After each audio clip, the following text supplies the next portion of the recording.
serial killer comes close to admitting multiple murders in a... His place was a pig farm in Port Coquitlam.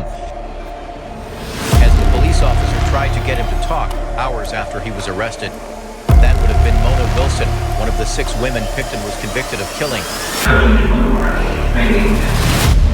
Halo semuanya, selamat bergabung kembali di Mystery Club bersama gua, Valen. Di video kali ini gue bakal ngebahas tentang sebuah kasus pembunuhan yang terjadi di Kanada. Dan kasus ini juga menjadi salah satu kasus pembunuhan terbesar di Kanada pada saat itu. Dan kasus pembunuhan ini pun bisa dibilang cukup ekstrim. Ini dia, The Pig Farm Killer.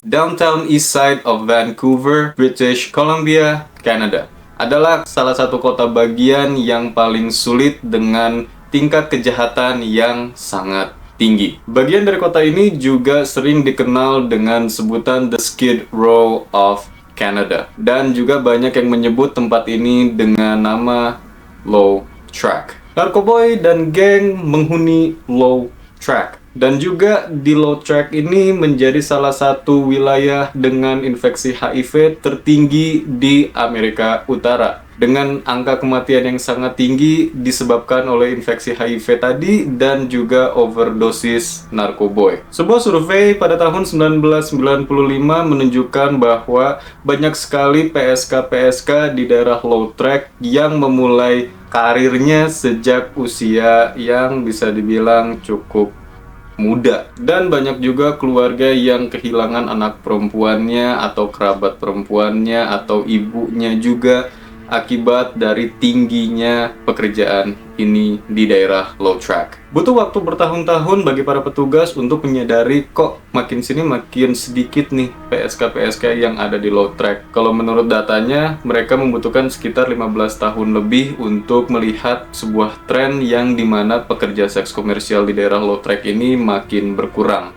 Pada sekitar waktu ini, ada seorang penyelidik yang sengaja mendekati Departemen Kepolisian untuk menginvestigasi tentang banyaknya orang-orang di daerah Low Track yang menghilang. Dan kalau hasil dari penyelidikannya, ada sebuah asumsi di mana ini adalah sebuah pola, yang dimana mayoritas adalah orang-orang yang bekerja sebagai PSK yang lebih banyak menghilangnya.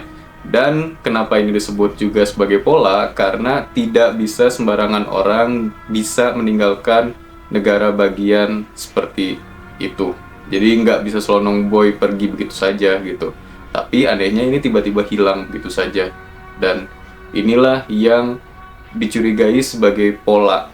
Kalau tadi hasil dari si penyelidik ini dengan pihak Departemen Kepolisian daerah Vancouver itu telah membuat sebuah pola ini, dan pola ini kemudian dipublikasi dan dikasih tahu ke warga-warga, dan warga-warga juga oke nih, ini banyak orang hilang dan banyak orang yang istilahnya kok bisa sampai seperti ini gitu. Dan setelah mereka mempublikasikan pola ini, bukannya ada tindakan lebih lanjut dari Departemen Kepolisian dan si penyelidiknya, malahan si penyelidiknya ini diturunkan jabatannya. Dan sebelum diturunkan jabatannya, dia malahan mengundurkan diri terlebih dahulu.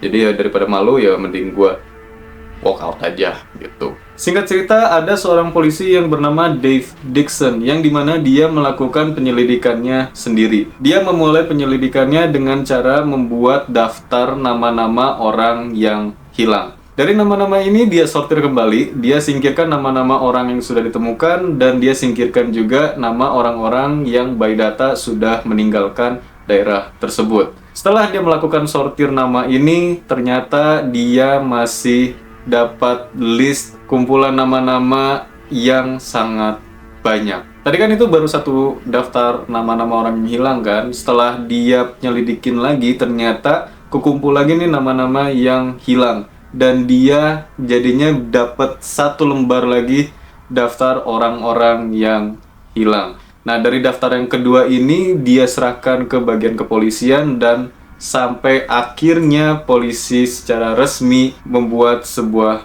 penyelidikan terhadap hilangnya orang-orang tersebut. Departemen Kepolisian Vancouver mulai bergerak dalam penyelidikan ini dengan 40 kasus terlebih dahulu. Setelah dari 40 kasus ini, kalau misalnya berhasil, mungkin dia terusin lagi ke orang-orang yang hilang. Saat Departemen Polisi sedang menginvestigasi atau menyelidik si 40 kasus yang tadi itu, ternyata polisi itu diam-diam menyempitkan lagi kasusnya. Jadi yang mereka selidikin itu cuma 18 kasus saja. Nah, dari 18 kasus itu mereka coba tarik kesimpulan, yang dimana ternyata dari 18 kasus ini rata-rata mereka itu adalah PSK. Dan dari hal ini mereka itu balik lagi ke pola yang awal, dan mereka mempercayai pola itu, yang dimana ini tuh bisa dibilang sebuah rencana yang dimana ada kemungkinan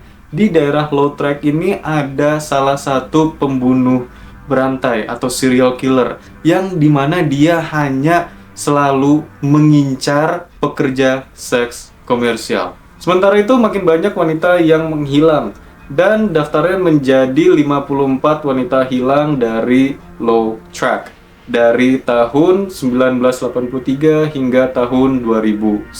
Ada sekitar 85 penyelidik yang akhirnya menangani kasus ini. Polisi dan para penyelidik selalu mencoba untuk datang ke warga-warga untuk minta kerjasamanya untuk menangani kasus ini biar lebih cepat selesai. Tapi warga dari daerah Lautrec ini banyak yang tidak mau kooperatif atau banyak yang nggak mau bantu polisi. Karena polisi nggak pernah dapat tanggal pastinya kapan orang-orang ini menghilang dan penyebabnya mereka kok bisa hilang dan di mana mereka terakhir terlihat. Akhirnya polisi mengalami kesulitan untuk memecahkan kasus ini. Pada bulan Juni tahun 1999, polisi mencoba untuk mencari kerabat-kerabat atau keluarga dari 54 wanita yang hilang yang ada di daftar tadi. Polisi berharap dengan menghubungi kerabat-kerabat dan keluarga dari 54 wanita yang hilang itu bisa membantu seenggaknya menerangi jalan mereka menuju memecahkan kasus ini. Selain itu, polisi juga menggeledah banyak kuburan dan juga rumah sakit dan juga beberapa fasilitas mental health. Pokoknya bagian kepolisian menggeledah semua tempat atau semua fasilitas yang dimana ada kemungkinan ada wanita-wanita tersebut bisa berada. Ya, barangkali mungkin ada yang sudah meninggal, atau mungkin ada yang sedang sakit, atau mungkin ada yang sedang disembuhkan bagian mentalnya atau psikisnya. Ya, nggak ada yang tahu gitu tepatnya si wanita-wanita ini tuh berada di mana. Makanya polisi menggeledah sampai ke fasilitas-fasilitas publik juga. Sementara polisi sedang menyelidiki fasilitas-fasilitas tadi, di daerah pusat kota Eastside ada 4 orang PSK yang menghilang di waktu yang bersamaan ini. Saat penyelidikan ini sedang berjalan, polisi menemukan 5 orang dari 54 daftar wanita yang hilang tadi. Dari 5 orang ini ada beberapa dari mereka yang sudah meninggalkan kota Lautrec atau daerah Lautrec. Terus ada juga wanita yang tidak sadar kalau dia itu menjadi salah satu wanita yang hilang atau masuk daftar wanita hilang, dan juga ada wanita yang sudah meninggal karena overdose. Selama polisi sedang mengumpulkan banyak DNA yang sudah berhasil didapatkan, Departemen Kepolisian Vancouver kembali lagi mendapatkan sebuah masalah yang dimana mereka kebingungan ini tersangkanya tuh siapa, karena ada kemungkinan besar ibaratnya terlalu luas untuk menuduh salah satu orang sebagai pembunuh berantai atau semua ini kejadian karena salah satu orang saja. Makanya di sini polisi mencoba untuk masuk lebih dalam lagi ke orang-orang yang sekiranya bisa saja jadi tersangkanya. Mulai dari pengedar narkoba hingga mucikari yang mungkin menjual PSK-PSK tersebut. Dan di sini polisi mau nggak mau harus ngider dan harus mendekati satu persatu dari si pengedar dan si mucikari ini. Dan kan di daerah Lautrec yang seperti yang tadi gue bilang di awal, ini tingkat narkoboynya tinggi, tingkat kejahatannya tinggi, tingkat ya PSK-nya pun banyak. Ya polisi mau nggak mau harus menyelidiki satu persatu yang ibaratnya penjualnya ini nih, si sellernya ini harus dideketin satu persatu biar bisa dapat jawaban atau titik terang yang lebih konkret. Para penyelidik dan polisi udah menyentuh titik buntu. Tapi kemudian pada tahun 1998 ada seorang pria yang berusia 37 tahun yang bernama Bill Hickson datang ke bagian kepolisian untuk memberikan sebuah informasi penting. Bill menyarankan para petugas untuk menyelidiki seseorang yang bernama Robert William Pickton atau yang akrab disebut dengan Willie Pickton. Bill dengan Willie Pickton ternyata memiliki sebuah hubungan yang dimana ternyata mereka itu bos dan karyawan. Willie Pickton atau Robert ini adalah bosnya dan si Bill ini ternyata pegawainya. Dia menjadi pegawainya Robert setelah kakak angkatnya Bill pacaran dengan Robert, dan adik angkatnya ini, si Bill ini dikasih pekerjaan di tempatnya Robert. Bill menggambarkan sebuah peternakan babi milik Robert sebagai tempat yang sangat menyeramkan. Jadi si Bill ini mau nggak mau harus masuk ke peternakan babi milik Robert untuk mengambil gajinya setiap bulan. Bill mengklaim kalau tempat ini dijaga oleh seekor babi yang beratnya itu sekitar 600 pound. 600 pound tuh berarti sekitar mungkin 300 kilo. Dan itu gede banget, berarti kan babinya tuh gede banget. Dan menurut Bill, si babi ini tuh biasanya dia ngider keliling-keliling peternakan ini. Dan kalau dia ketemu dengan stranger atau orang asing, dia tuh biasanya ngejar atau mengeram ke orang tersebut. Menurut Bill, Robert Pickton adalah orang yang sangat pemalu. Dia itu paling susah untuk diajak ngobrol. Tapi dia itu selalu lancar dan lebih terasa nyaman kalau ngobrol bersama wanita. Robert diketahui tinggal di peternakan babi tersebut bersama dengan saudaranya yang bernama David. Tapi di peternakan babi tersebut mereka tinggal di dua rumah yang berbeda. Jadi satu punyanya Robert, satu punyanya David. Selain menjalankan peternakan babi tersebut, Robert dan David juga menjalankan sebuah non-profitable organization yang bernama Piggy Palace Good Society, yang dimana organisasi ini bergerak di bidang event organizing dan juga konsultasi bisnis untuk orang-orang yang membutuhkan. Jadi dia itu kayak lebih ke arah charity work gitu loh. Menurut penduduk setempat, Robert dan David seringkali membuat sebuah acara yang diselenggarakan di sebuah bangunan milik mereka di dalam peternakan babi tersebut yang mereka beri nama The Piggy Palace. Si Piggy Palace ini tuh seharusnya menjadi tempat atau base campnya dari Piggy Palace Good Society. Tapi yang mereka bikin acaranya ini itu adalah acara untuk mabuk-mabukan dan melihat PSK-PSK berjoget-joget ria. Jadi mereka tuh bikin strip club di dalam peternakan babi ini, dan ya mereka merubah tempat peternakan babi, semua bangunan peternakan menjadi sebuah klub malam, dan mereka mengatasnamakan acara ini adalah acara amal. Bill memberitahu kepada polisi tentang Robert karena dia memiliki firasat buruk tentang Robert yang dimana ini bisa saja terkait atas banyaknya hilang wanita-wanita dari daerah Lautrec, yang dimana wanita-wanita tersebut mayoritas adalah PSK. Ternyata pihak kepolisian sudah tahu tentang Robert dan David karena pada tahun 1992 saudaranya Robert, si David ini pernah kena kasus pelecehan seksual yang dia lakukan di trailernya di peternakan tersebut, tapi dia berhasil kabur. Setelah Piggy Palace mulai buka dan beroperasi, Pickton bersaudara pergi ke pengadilan karena dituntut atas mengubah sebuah fasilitas menjadi fasilitas pesta, yang dimana sebenarnya dan seharusnya fasilitas tersebut termasuk ke dalam fasilitas pertanian. Setelah dari situ, mereka mau nggak mau harus menutup si Piggy Palace tersebut dan juga membubarkan Piggy Palace Good Society. Pada tahun 1997, Robert Pickton dituntut atas pencoba pembunuhan terhadap seorang PSK yang bernama Wendy Lin yang telah Robert tusuk berkali-kali. Dan ternyata setelah Robert menusuk Wendy Lin berkali-kali, Wendy masih kuat untuk mengambil pisau tersebut dan menusuk Robert kembali. Dan kemudian Wendy pergi dari peternakan babi tersebut dan dia ditemukan oleh seseorang di pinggir jalan sudah tergeletak. Wendy dibawa oleh seseorang ini ke rumah sakit, dan di rumah sakit dia berpapasan dengan Robert yang juga mengalami luka tusukan. Dan pada saat ini mereka langsung tertangkap dan langsung juga disidang. Dan dari persidangan ini jaksa membubarkan tuntutan tersebut dikarenakan jaksa merasa wanita ini atau si Wendy Lin ini terlihat sangat tidak stabil dikarenakan dia adalah seorang pecandu narkoboy. Jadi mungkin saja kalau si Wendy Lin ini kayak mengarang-arang cerita, makanya ini dibubarin kasusnya.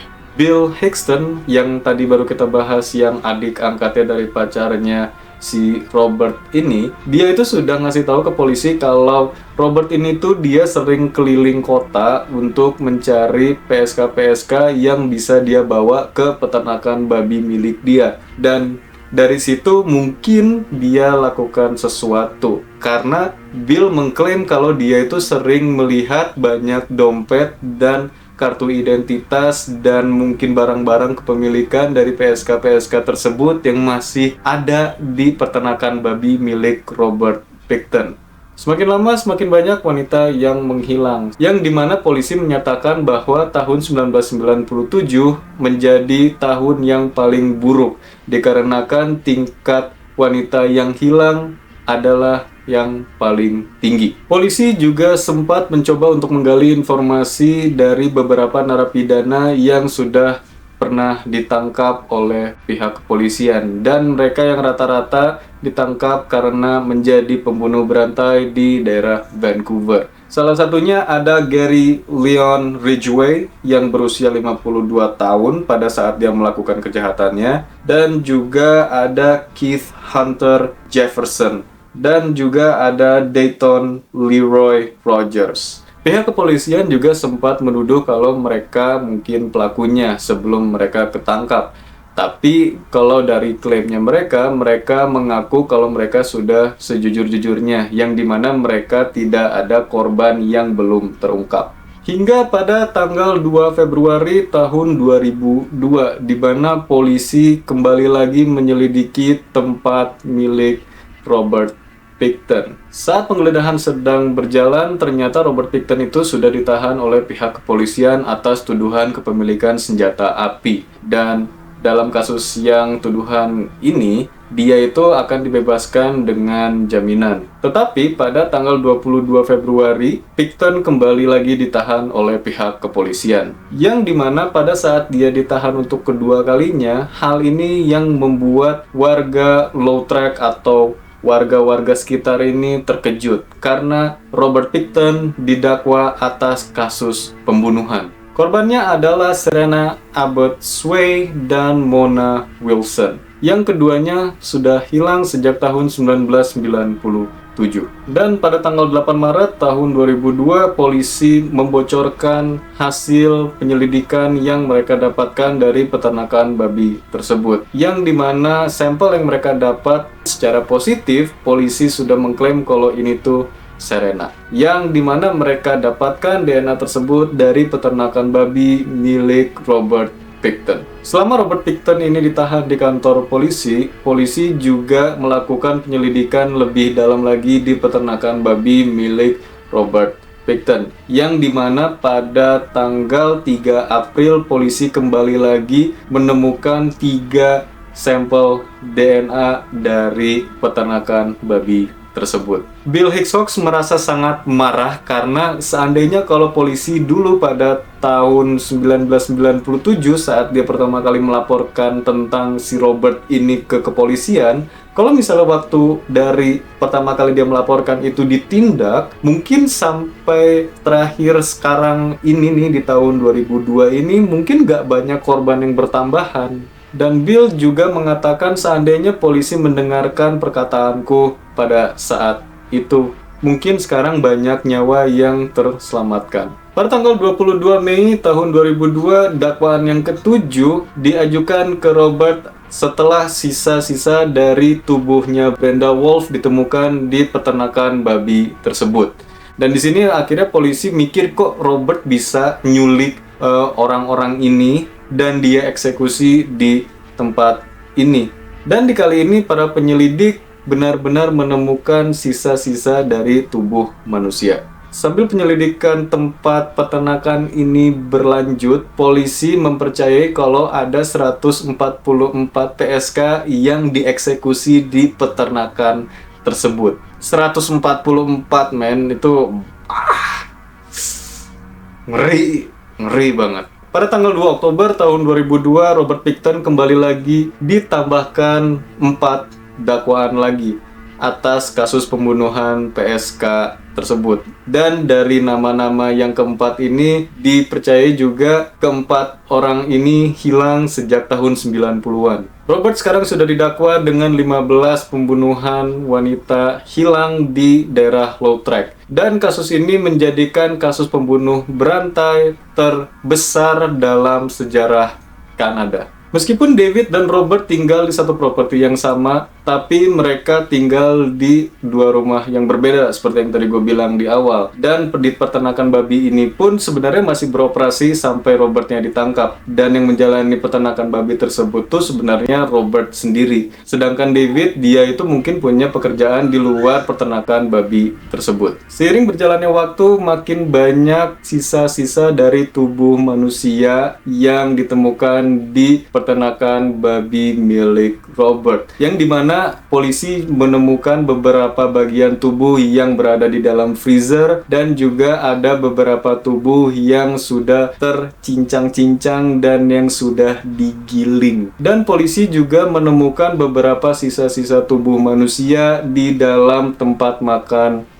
babi. Selama polisi menggeledah peternakan babi milik Robert, polisi itu nggak pernah nemuin tubuh seseorang atau tubuh korbannya yang masih utuh. Makanya polisi di sini percaya kalau Robert itu mencoba untuk menghilangkan jejaknya dengan cara memasukkan korban-korbannya ke dalam penggiling. Kalau nggak masuk penggiling, Robert itu masukin tubuh korbannya ke dalam pemotong kayu, jadi lebih halus. Pada 9 Desember tahun 2007, jaksa mengembalikan tuntutan tingkat pertamanya menjadi tingkat kedua atas 6 dakwaan pembunuhan. Lah, kenapa jadinya tingkat kedua? Kenapa nggak tingkat pertama? Dalam persidangan, tim pembela Robert Pickton mengatakan bahwa ada beberapa rekan-rekan atau teman-temannya dari Robert ini yang datang ke Piggy Palace. Dan mereka semua mengetahui tentang PSK-PSK yang berada di sana. Dan tim pembela ini mengatakan kemungkinan besar kalau Robert ini bukan yang mengeksekusi PSK-PSK tersebut, melainkan yang mengeksekusinya kemungkinan besar adalah teman-temannya dari Robert yang datang ke Piggy Palace. Mungkin ini yang membuat jaksa memutuskan bersalah tingkat kedua, bukan tingkat pertama. Hakim memberi Robert Pickton dengan hukuman tertinggi yang bisa ia dapatkan, yaitu hukuman seumur hidup penjara, dan bisa ajukan banding atau bebas bersyarat setelah menjalani 25 tahun masa tahanan. Ini untuk tingkat 2 ya. Dan kalau misalnya dia mengajukan banding atau dia mencoba untuk ibaratnya bebas bersyarat, dia akan dituntut kembali dengan kesalahan tingkat pertamanya. Jadi kalau mau dia nyoba pun aju banding ya sebenarnya nggak ada pilihan lagi gitu. Jadi ya dia tetap akan dipenjara seumur hidup. Dan mungkin kalian juga mikir kenapa dia nggak dihukum mati saja. Ternyata di Kanada itu nggak ada istilah hukum mati, melainkan hukuman terberatnya itu hanya penjara seumur hidup. Tadi kan polisi sudah menuntut Robert dengan 15 dakwaan pembunuhan. Namun pada persidangan kan cuman dituntut atas 6 dakwaan pembunuhan. Ternyata ada sebuah video CCTV dari selnya Robert Pickton yang dimana dia jujur ke seseorang, dia confess ke seseorang, yang dimana seseorang ini ternyata adalah polisi yang sedang menyamar, yang dimana dia mengatakan kalau dia sudah membunuh 49 wanita.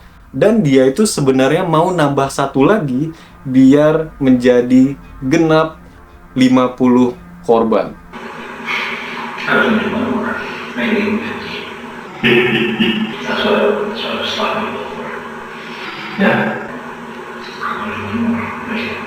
Di video tersebut, Robert juga mengakui kalau dia itu bukan pembunuh berantai yang pintar, melainkan dia mengakui kalau dia itu pembunuh berantai yang bodoh, di mana dia itu ceroboh sekali dan dia tidak bersih mainnya. Maka dari itu dia bisa ketangkap oleh pihak kepolisian.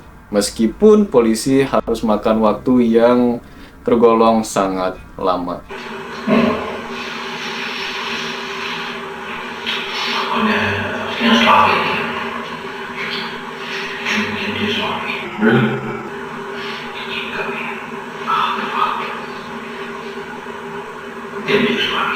Robert Pickton masih hidup hingga hari ini, dan kalau nggak salah dia tuh udah berusia sekitar 78 tahunan. Dia masih menjalani masa hukumannya yang dimana dia harus dipenjara seumur hidup. Oke, mungkin segitu aja untuk kasusnya dari Robert Pickton atau The Pig Farm Killer. Oke, sekarang kalau menurut cocok logi gua. Oke, kalau menurut gua tuh kayak gini. Ini Robert Pickton nih kan dia itu istilahnya tinggal di daerah termiskin di Kanada yang which is Lautrec ini. Dan kalau misalnya dari hasil yang gua baca, Lautrec ini memang ternyata mungkin sekurang itulah. Karena ya yang tadi gua bilang, dia tingkat HIV-nya tertinggi di Amerika Utara dan dia juga tergolong daerah termiskin di Kanada. Dan artinya maksudnya orang-orang yang tinggal di situ pun ya lihat aja kayak tadi polisi aja nyoba untuk kerjasama dan mereka tuh nggak mau korporatif, mereka tuh nggak mau bantuin polisi buat nyelesain kasus yang lagi beredar ini, yang lagi heboh ini. Maksudnya segitunya. Dan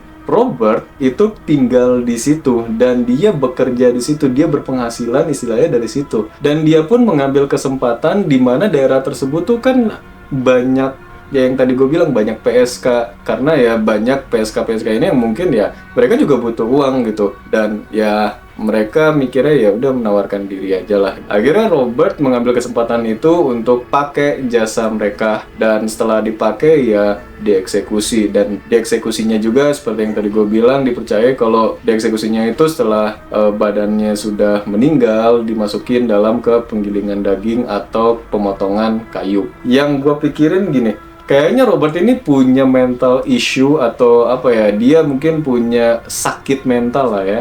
Karena mikirnya gini, dia itu ngebunuh untuk olahraga, ngerti nggak? Dia tuh killing for sport, yang dimana sebenarnya tuh dia suka melakukan hal itu. Dan ini kan sebenarnya jadinya ini sakit men gitu. Dia mengakui kalau dia tuh pengen bunuh satu lagi biar bisa dapat total angka 50 korban.